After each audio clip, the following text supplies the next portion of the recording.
Thank God you are here. I have been stuck in here since last time. Come on in. All right. Welcome back to the vault, ladies and gentlemen.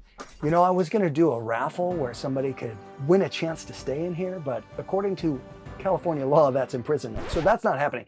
But I would like to let you know that I'm so happy that so many of you said, hey, I have some concerns about how you're dealing with your archive. Maybe you should do this. And so many good suggestions. But I actually was already on the case with that because I've been doing a very deep dive into all of the things that exist here and in other versions of storage that I have that have duplicates of this stuff. Now, the thing that I would like to share with you today is twofold.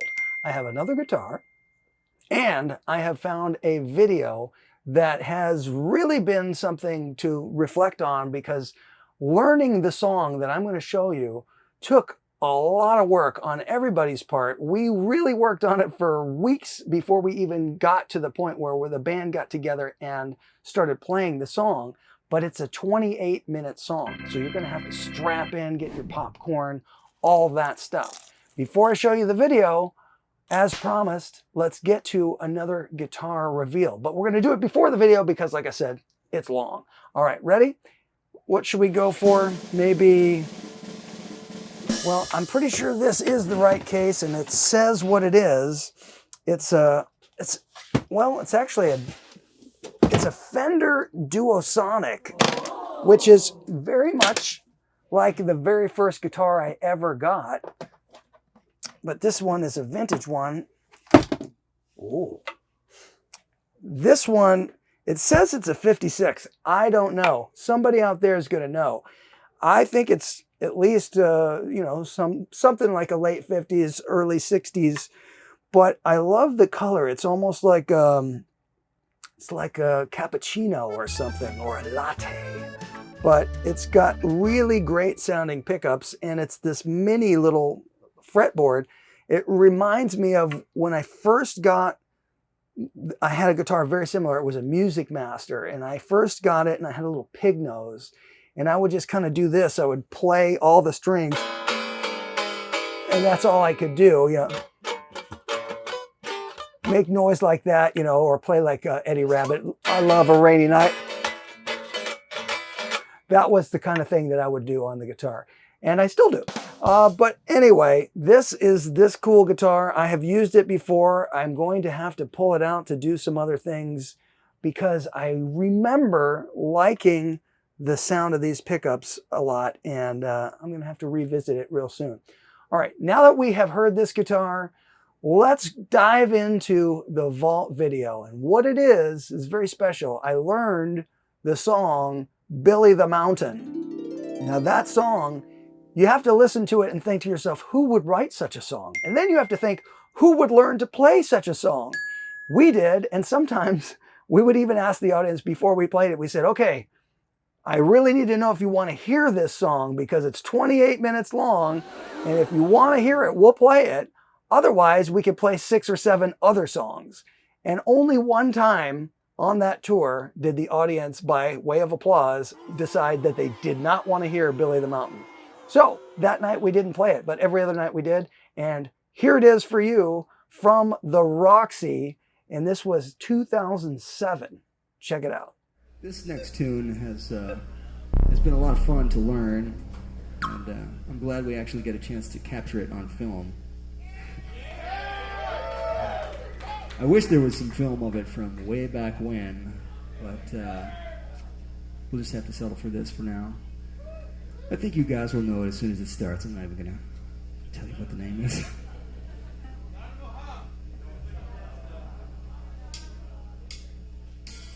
Billy the Mountain, Billy the Mountain,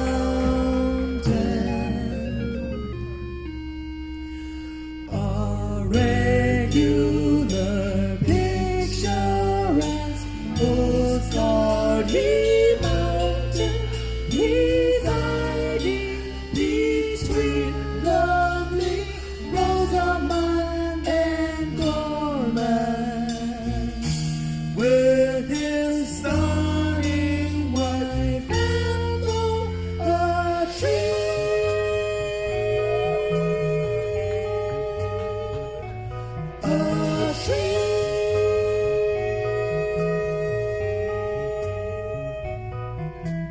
Billy was a mountain.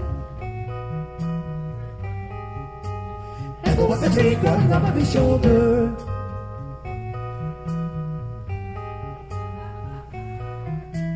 Billy was a mountain. Billy was a mountain.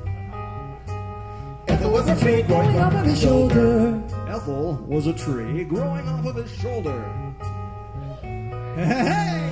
Billy had two big caves for eyes with a clip for a jaw that would go up and down. And whatever it did, he'd puff out some dust and hand up the boulder. Hand up the boulder. Hand up the boulder. Hand up the boulder. Now, one day, and I believe it was on a Tuesday, a man in a checkered double-knit suit drove up in a large Eldorado Cadillac leased from Bob Spreen. Where the freeways meet in Downey. And he laid a huge, bulging envelope right at the corner of Billy the Mountain. It was right where his foot was supposed to be.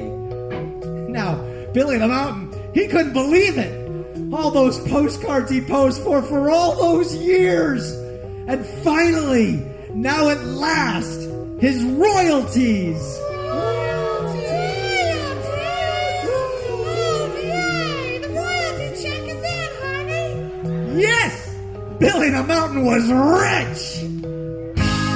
His eyeball caves, they widened in amazement. And his jaw, which was a cliff, well, it dropped 30 feet. A bunch of dust puffed out. Rocks and boulders hacked up. Crushing the Lincoln. I gave him the money. He acted real funny. He hocked up a rocket. It totaled my car. Oh, do you? Knowing he trucks might be bound for the valley. I don't want to stand here all night in this bar. Dear Lord, I Don't want to stand here all night in this bar. No shit, I Don't want to stand here all night in this bar.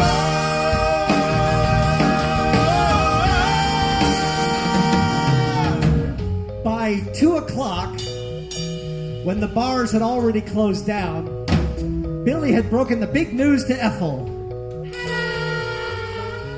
And with dust and boulders everywhere, Billy, choked with excitement,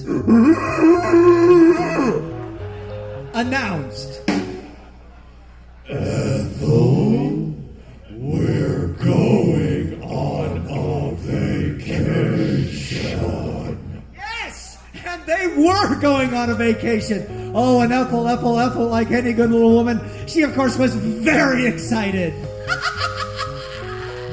She creaked a little bit, and some old birds flew off of her.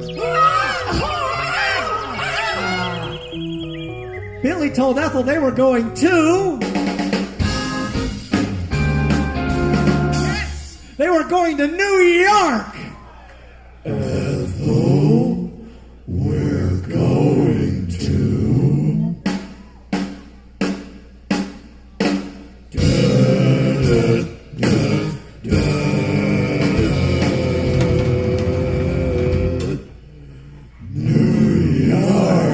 But first, they were going to stop in Las Vegas! It's off to Las Vegas to check out the lounges, pull up few handles, and drink a few beers. Chug-a-lug-a-lug. Ethel, my darling, you know that I love you.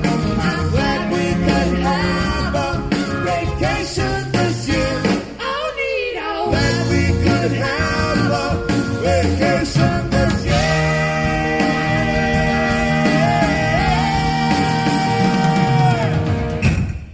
They left that night, crunching across the Mojave Desert, their voices echoing through the canyons in your minds. Ethel, what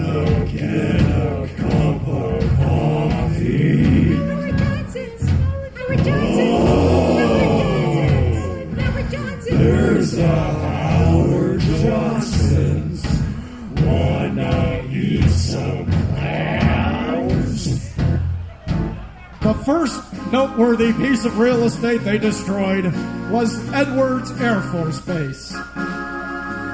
And to this very day, wingnuts and data reduction clerks alike speak in reverent whispers about that fateful night when test stand number 1 and the rocket sled itself got launched.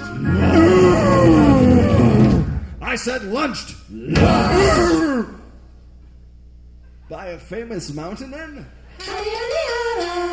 and his small wooden wife. Word just in to the KT TV news service. Undeniably links this mountain and his wife to drug abuse and payoffs as part of a San Joaquin Valley smut ring.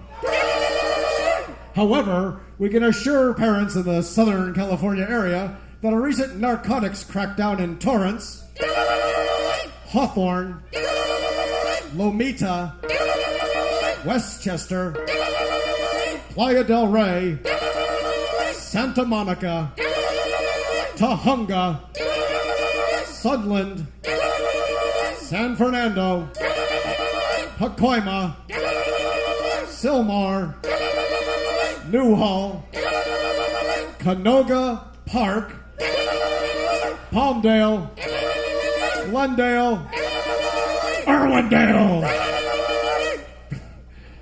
Rolling Hills, Granada Hills, Shadow Hills, Cheviot Hills. Will provide the secret evidence the Palmdale grand jury has needed to seek a criminal indictment and pave the way for stiffer legislation, increased federal aid, and avert a crippling strike of bartenders and veterinarians throughout the Inland Empire.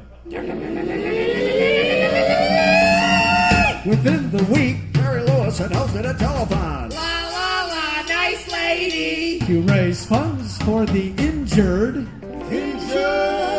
and homeless in Glendale. As Billy had just rattled it. And just a few miles right outside of town. Billy caused a Oh, my papa! in the Earth's crust, right over the secret underground dumps, right near the Jack in the Box on Glen Oaks, where they keep the Pools of old poison gas and obsolete germ bombs. just as a freak tornado cruised through. Yes, it was about 3 o'clock in the afternoon when little Howard Kaplan was sitting on his porch, just playing and having a nice time with his little accordion, when this weird wind came up, direct from Glendale, blowing all of these terrible germs in his direction. And all of this caused by a huge mountain. Somewhere over the rainbow, bluebirds fly. Sucking up 2/3 of it. Suck, suck, suck. For untimely dispersal over vast stretches of Watts!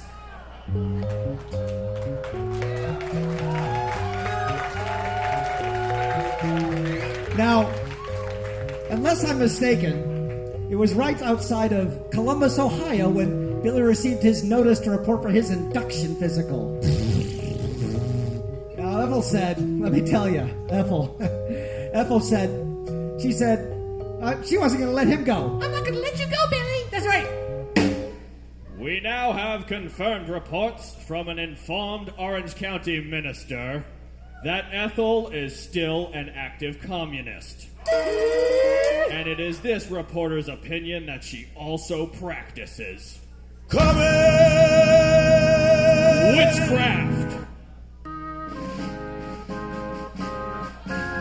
It was about this time that the telephone rang inside of the secret briefcase belonging to the one mortal man who might be able to stop all of this senseless destruction and save America herself.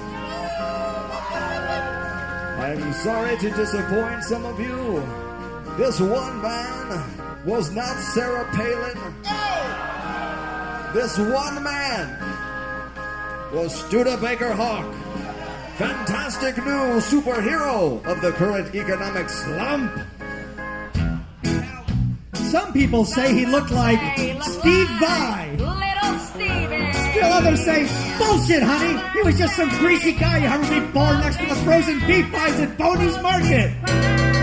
Still others would say, pshaw, piss on you, Jack. He was just some crazy Italian who drove a red car. You see, nobody really knew for sure because Studebaker Hawk was so mysterious. Yeah, he was so.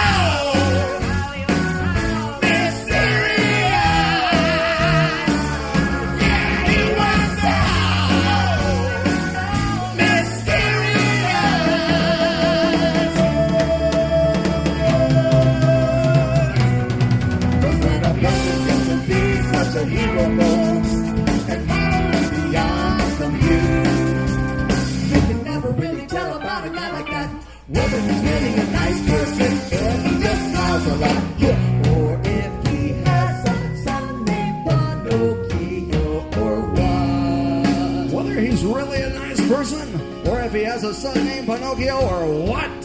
Some say he can fly, some say he can swing, others say he can sing like this attack a hoot. And all of this is nothing but the face of him. 2, 3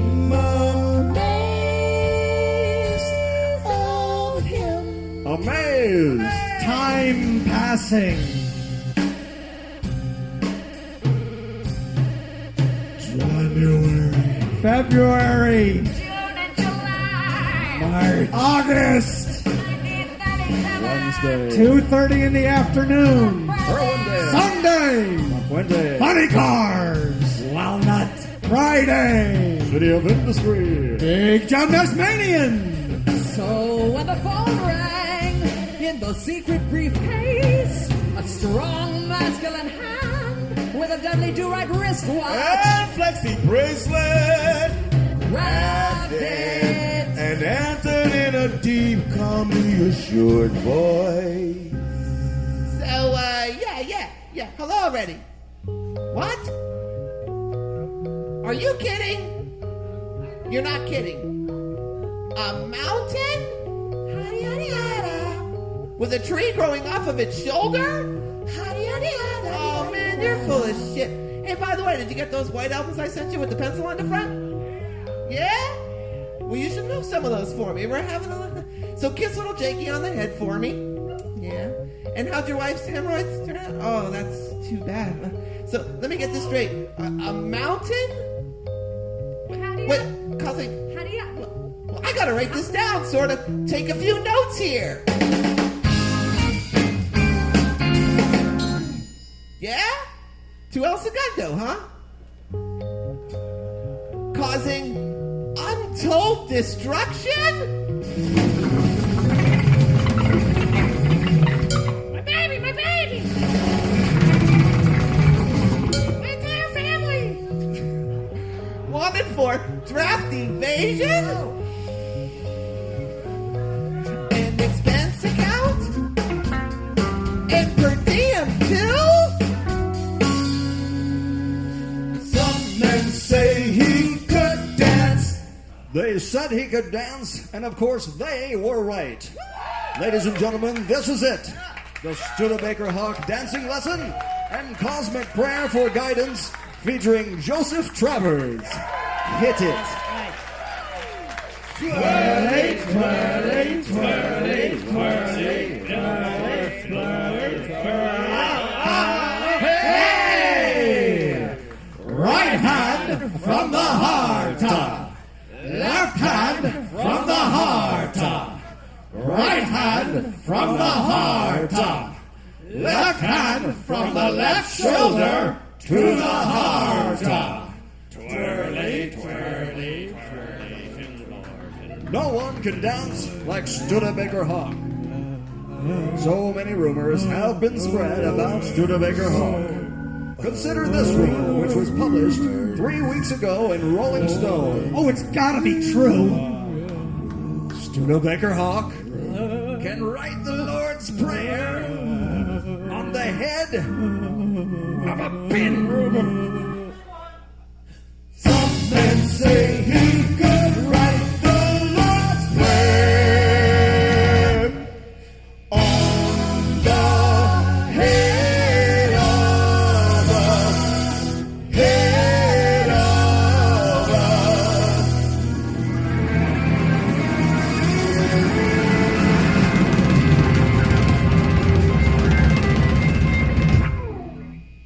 head of a pin. No! Crosby, Stills, Nash, and Prince. No, not yet. That's so hip. Very hip. Beef pies. He was born next to the beef pies. Underneath Joni Mitchell's autograph picture. Right beside Ellie Roberts' big bank book. Next to the boat where Crosby floats away all of his stash. And the cops got him in the boat and drove away to the cab where Neil Young slipped another disc. Rolling butterflies, rolling butterflies, rolling butterflies. And that was the main influence on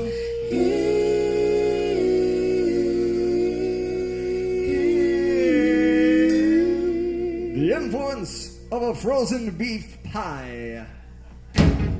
Boldly springing into action, he phoned his wife, who ran a modeling school, whereupon he ran around the back of the Broadway at Hollywood and Vine to see if he could find himself some big, large, unused cardboard boxes. Right near my place. No shit.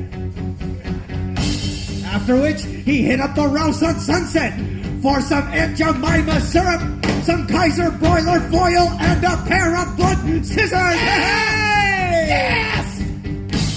And in the parking lot of Ralph's, where no prices are lower prices than Ralph's, in the parking lot of Ralph's, between a pair of customized trucks where nobody was looking, he cut out some really, really, really, really nice wings, and he covered them thoroughly with foil.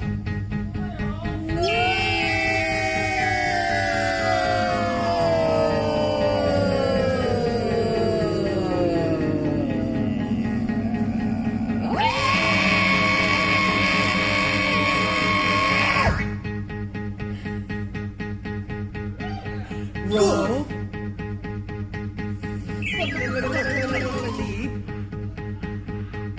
Here. With. Full. Full. Go.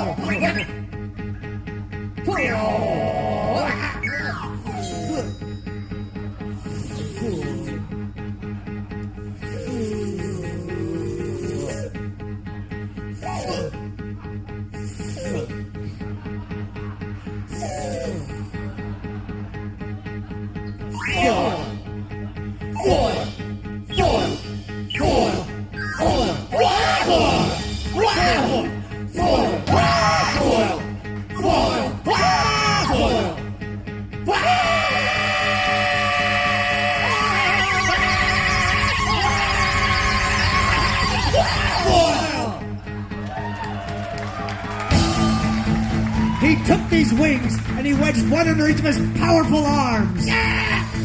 And sneaked into a telephone booth. Yeah! Yeah! And then he shut the fucking door. He pulled down his blue denim policeman type trouser pants. And he spread even amounts of Aunt Jemima maple syrup all over the inside of his legs. Soon the booth was filling with flies.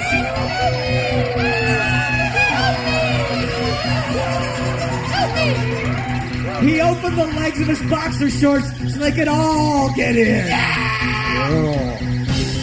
And when each and every one of those little cocksucking flies has got into his pants, and they are lapping up all that good maple syrup. He bent over, and he put his head between his legs, and he said in a very clear, impressive, Ron Hubbard-type voice, New York! And the booth and everything lifted up out of the parking lot and into the sky. Studebaker Hawk, yeah, yeah. Studebaker Hawk, Studebaker Hawk, Studebaker Hawk, yeah, yeah. Studebaker Hawk, Studebaker Hawk. He's loading his legs with banjo, maple syrup up and down. His shows will be filled with flies that will be buzzing all around. Studebaker Hawk is really out of sight. Studebaker Hawk, he does it every night. Studebaker Hawk, he treats the flies all right. Studebaker Hawk, that's why they never bite. Hey! It's in New York. Right in New York.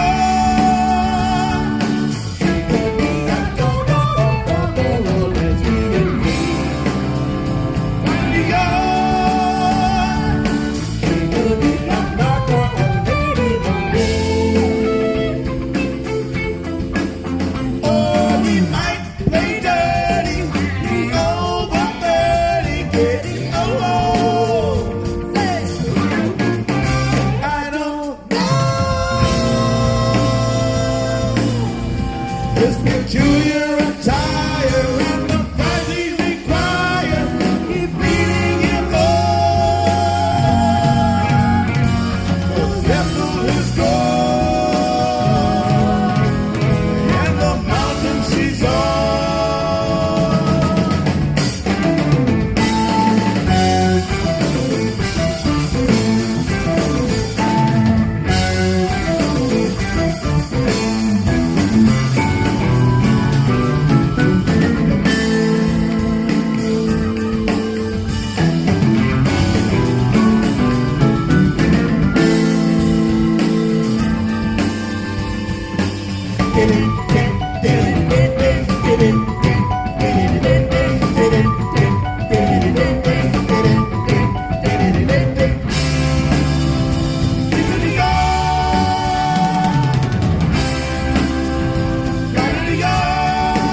attire and the price he requires, keep beating him low. 'Cause Ethel is gone, and the mountain she's on. Speaking of mountains, we'll join Studebaker Hawk at the edge of Billy the Mountain's mouth. Take it away. Yeah. Hey, Billy, listen. I've come to reason with you.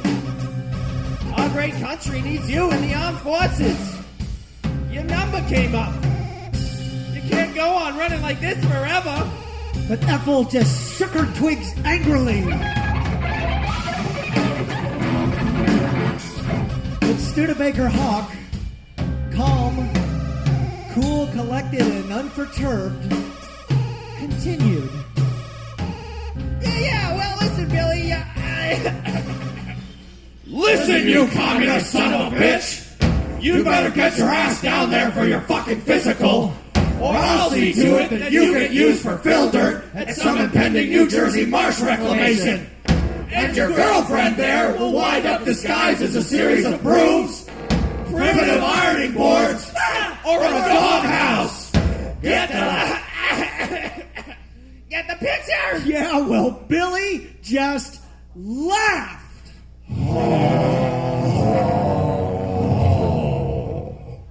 If they think they're gonna draft me, they're crazy. Unfortunately, Studebaker Hawk was standing at the edge of Billy the Mountain's giant mouth. And when the giant mountain laughed, Studebaker Hawk lost his footing and fell screaming 200 feet into the rubble below.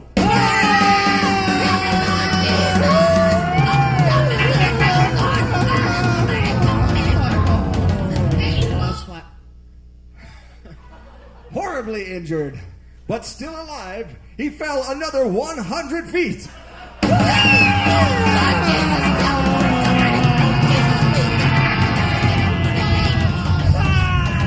Oh, fuck, I'm gonna need a truss. So you see, it only goes to show you, and it'll show you once again that A mountain is something you don't wanna fuck with. You don't wanna fuck with. Don't fuck around. Don't fuck around. Don't fuck with Billy. Don't fuck with Ethel. You saw what just happened to that guy with the flag. Don't fuck around. Don't fuck around.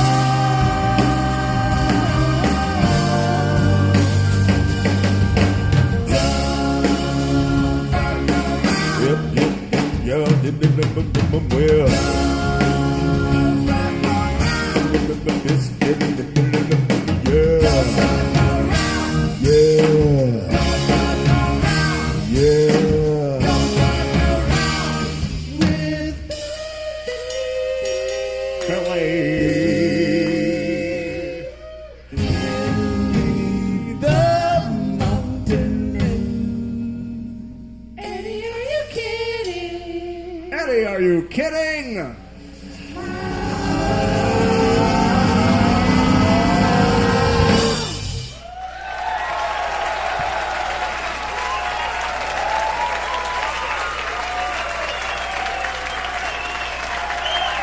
Thank you. Thank you very much.